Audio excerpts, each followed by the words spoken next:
Le puissant seigneur Bertrand de Cessac, s'il fut un protecteur des troubadours, fut aussi un hérétique.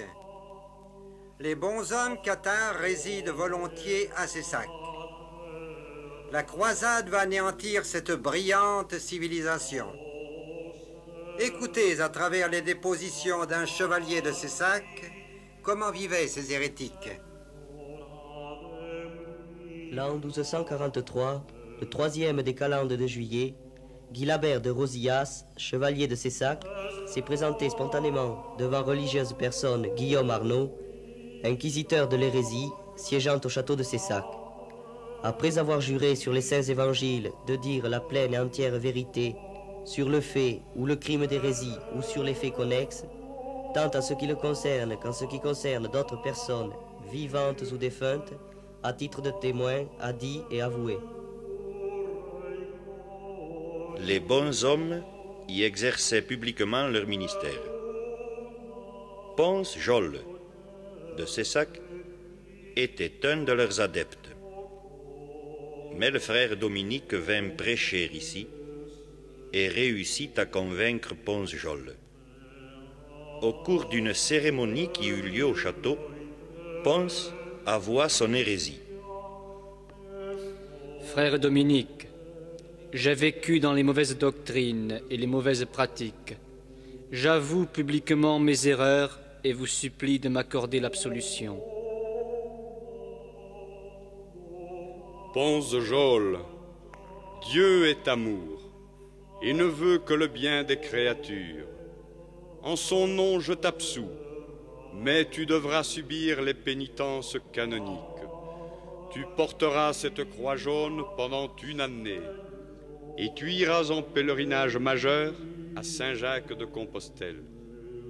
Reçois ces lettres qui prouvent ton absolution. Le seigneur Bertrand de Cessac était-il de cette secte? Bertrand de Cessac était un hérétique et faisait autorité chez eux. Il me souvient qu'un jour, un hérétique, arrivé à l'article de la mort, reçut le consolamentum, mais ne put dire le paternoster et expira. Le mort était-il sauvé pour avoir reçu le consolamentum ou damné pour n'avoir pu dire l'horizon dominical? Les bons hommes ne savaient que dire. Ils vinrent consulter Bertrand qui leur répondit. De cet homme, nous dirons qu'il est sauvé. Quant aux autres, nous les estimerons damnés, à moins qu'il n'ait dit le paternoster. Savez-vous quelle était la prière de ces hérétiques? Je l'entends encore. Père Saint, Seigneur droiturier, qui jamais ne faillit ni mentit, n'erra ni ne douta, de peur que nous n'éprouvions la mort dans ce monde étranger à Dieu, puisque nous ne sommes pas de ce monde et que le monde n'est pas de nous, donne-nous à connaître ce que tu connais et aimer ce que tu aimes. Je prie le Père Saint des bons esprits, qui a pouvoir de sauver les âmes, et par le mérite des bons esprits les fait grener et fleurir. Et à cause des bons, il donne la vie aux méchants, et il le fera aussi longtemps qu'il y aura des bons en ce monde.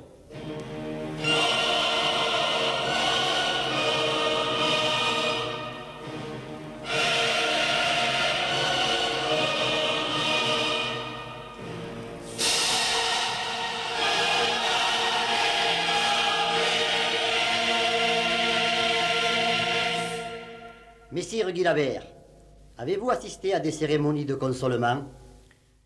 Je me souviens de la cérémonie où Bernard Desros, médecin de Cessac, reçut le consolamentum. C'était un soir de juillet, au château.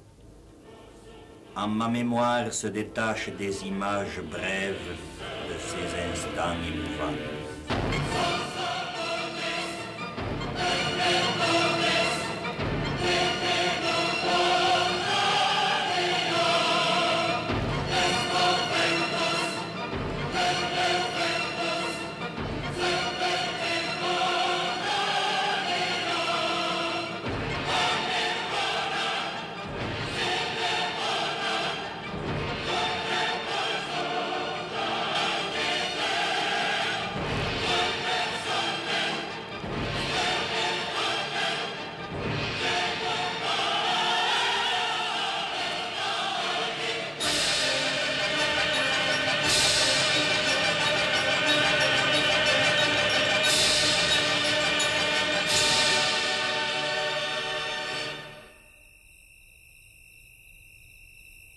12 croyants, porteurs de flambeaux, entouraient Bernard. Ils représentaient le monde astral, les 12 étoiles de la croix cathare et aussi les 12 apôtres, porteurs des langues éblouissantes de la Pentecôte. Un bonhomme officier, assisté de 2 compagnons. Il figurait les 3 anges de lumière divine qui garderaient le futur parfait des ténèbres. Oui, c'était bien ainsi jadis. Frère, désires-tu te ranger à notre foi et recevoir le baptême de l'Esprit? Priez Dieu pour qu'il fasse de moi un bon chrétien et me conduise à une bonne fin. L'Église de Dieu a gardé ce baptême jusqu'à maintenant, et il est venu de bons hommes en bons hommes jusqu'ici, et elle le fera jusqu'à la fin du monde. Et vous devez pouvoir entendre que pouvoir est donné à l'Église de Dieu, de lier et délier comme Christ le dit. Et le Père Saint veut recevoir son peuple par Jésus-Christ, malgré les esprits malins qui le séparent encore de lui. Promets qu'à l'avenir, tu ne mangeras aucune substance qui ne soit aquatique ou végétale, que tu ne mentiras point, que tu ne jureras pas, que tu ne commettras pas d'impureté, que tu n'iras pas seul quand tu pourras avoir un compagnon, que tu ne dormiras jamais sans brai et sans chemise, que tu n'abandonneras pas ta foi par crainte de l'eau ou de tout autre supplice. J'ai cette volonté de bien faire jusqu'à la fin. Priez Dieu pour qu'il m'en donne la force. L'Assemblée demanda alors le don de Dieu pour Bernard Desros. Celui-ci demanda l'amende honorable pour ses fautes, et l'Assemblée lui pardonna au nom de l'Esprit consolateur. Ce fut alors le point culminant de la cérémonie.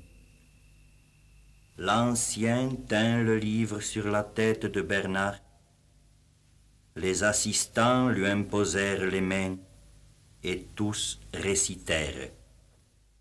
Père Saint, reçois ton serviteur dans ta justice et mets ta grâce et ton Esprit Saint sur lui.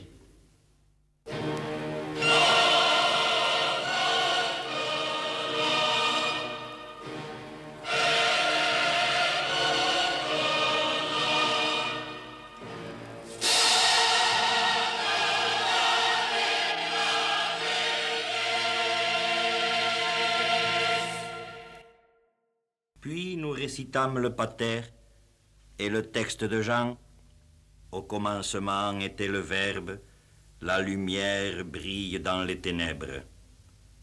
Et les paroles de la scène, je prierai le Père qui vous donnera un autre consolateur à mon nom, le Saint-Esprit. Enfin, le parfait entoura Bernard du tissu sacré, symbole de la vesture, et lui donna le baiser de paix qui circula, ainsi que le livre.